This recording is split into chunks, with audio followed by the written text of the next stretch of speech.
तो चलिए शुरू करते हैं जावा के ट्यूटोरियल्स। जावा के बारे में पहले कुछ छोटी छोटी बातें जान लें, उसके कैरेक्टरिस्टिक जान लें, देन हम उसके प्रैक्टिकल सेशन में उतरेंगे। तो सबसे पहले हम जानते हैं जावा के बारे में कुछ बातें कि जावा एक हाई लेवल प्रोग्रामिंग लैंग्वेज है और इसे डेवलप किया था सन माइक्रो सिस्टम ने 1990s में और currently owned by Oracle. Means पहले सन माइक्रो सिस्टम ने डेवलप किया था और अभी इसके ऑनर ओरेकल है। कैरेक्टरिस्टिक्स की जहाँ तक बात करें तो जावा एक प्लेटफॉर्म इंडिपेंडेंट लैंग्वेज है। प्लेटफॉर्म इंडिपेंडेंट की बात करें तो platform independent means program of Java is easily transferable.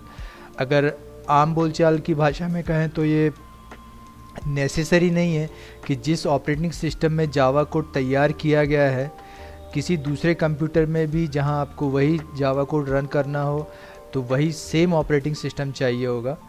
ऐसा कुछ कंपलसरी नहीं है। आप अगर उस दूसरे कंप्यूटर सिस्टम में जिसमें आप जावा कोड को रन करना चाह रहे कोई दूसरा ओएस होगा तो भी वो रन करेगा, एग्जीक्यूट करेगा। सेकेंड चीज़ आपसे बोलता है जावा is portable, robust and dynamic. तो यहाँ एक टर्म यूज़ हो रही है रोबस्ट। तो रोबस्ट मीन्स रिलायबल। जब हम बात करते हैं ट्रस्टवर्दी, रिलायबल, जावा आपको बहुत पावरफुल चेकिंग मैकेनिज़्म प्रोवाइड करता है actually as compare to other programming languages. इसके कंपाइलर और इंटरप्रेटर एरर को चेक करके सिस्टम को क्रैश होने से बचाते हैं। और जहाँ तक सिक्योरिटी की बात है, जावा इज़ मोर सिक्योर। जब हम कोड को एक मशीन से दूसरे मशीन में कन्वर्ट करते हैं तो जावा सबसे पहले ये चेक करता है कि कहीं ये कोड वायरस अफेक्टेड तो नहीं है। अगर कोड वायरस अफेक्टेड हुआ तो उसे कभी भी एग्जीक्यूट नहीं होने देगा। ये जावा का सबसे बड़ा कैरेक्टरिस्टिक्स है, इसलिए कहते हैं कि जावा में वायरसेस नहीं आते हैं। उसके बारे में हम डीपली आगे के सेक्टर्स में देखेंगे।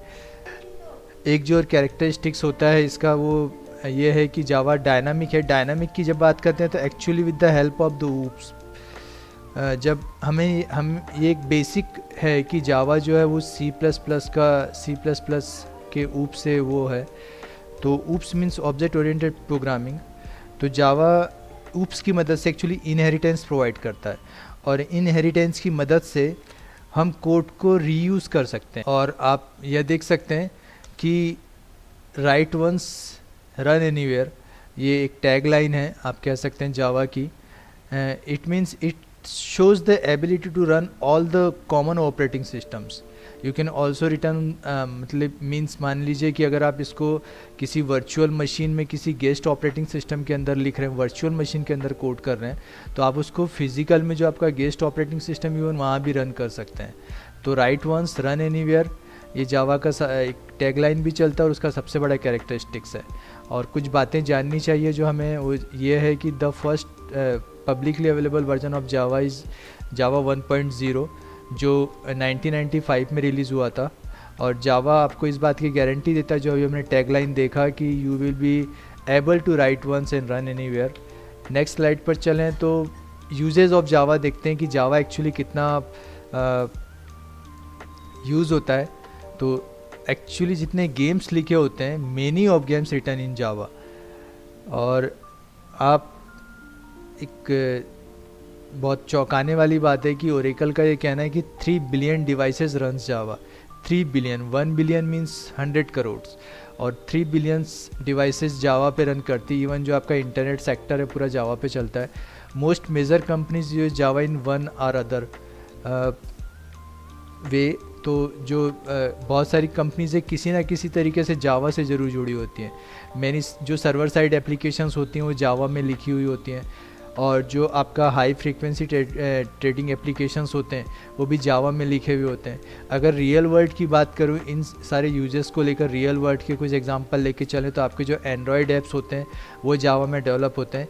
आपके जो साइंटिफिक एप्लीकेशंस होते हैं वो जावा में डेवलप होते हैं। आपके जो फाइनेंशियल एप्लीकेशंस होते हैं वो जावा में डेवलप होते हैं। और एक नोट और है यहाँ पे जो यू शुड नोट डाउन कि many games written in Java expect Minecraft, Adobe Acrobat, Microsoft Office, Linux और विंडोज़। इन एक्सपेक्ट यहाँ छोड़कर बाकी सारी चीज़ें जावा में यूज़ होती हैं। और कुछ और बातें जो हमको जाननी चाहिए जावा के बारे में वो हम अभी नहीं नेक्स्ट वीडियो में जानेंगे। दोस्तों बस आज के लिए बस इतना ही। देखते रहिए और सीखते रहिए एथिकल हैकिंग इन हिंदी।